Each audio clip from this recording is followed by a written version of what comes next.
Sweet spot. Today I was on the trail running, doing my usual runs, and I was constantly thinking about a concept called sweet spot training. So when I first started running a year ago, I started to learn a lot of different terms, a lot of different kind of training plans that athletes are using to train. Turns out that there's actually a lot of different zones or intensity you can do your workouts.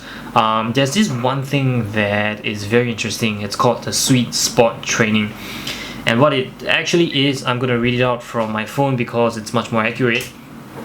So sweet spot training is when you are placing your body under sustained stress, but not so much that you cannot hold the effort for a long duration, and these efforts are repeatable without inducing high level of fatigue. So in layman terms, it means that it's moderately difficult. So it's you're putting in effort, but it's not so much that you will go fatigue and you're gassed out.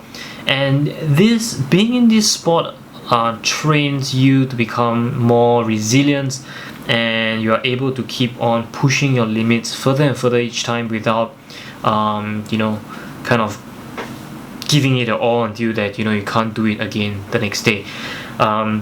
Obviously there are still a lot of different workout training types of intervals that most athletes do, but this is one very popular term, at least for in cycling and also in running.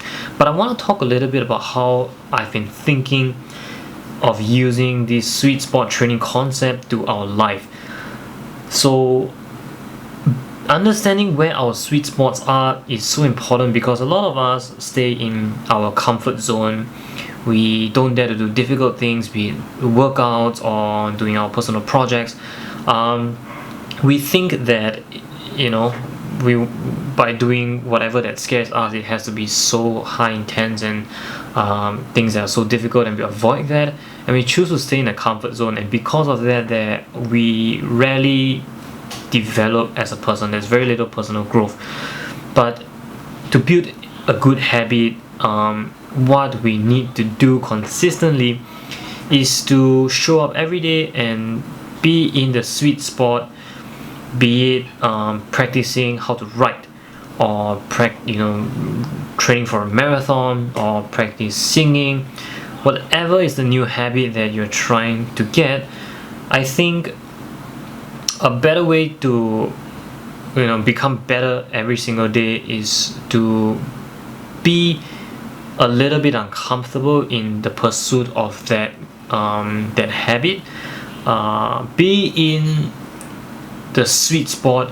Allow yourself to put in that effort, but not too much until that you feel like giving up every single time. But just be kind of comfortable with that effort zone, and over time you get to notice how you're getting better at your craft, at building that habit, and you build resilience and build strength and build endurance to do bigger things. So think about that. It's called the sweet spot training, and see if that would be helpful for you in shaping up your new habit. It works for me, and I hope that's something interesting. I'm going to crash right now, edit this video, and I'll see you guys tomorrow. Cheers.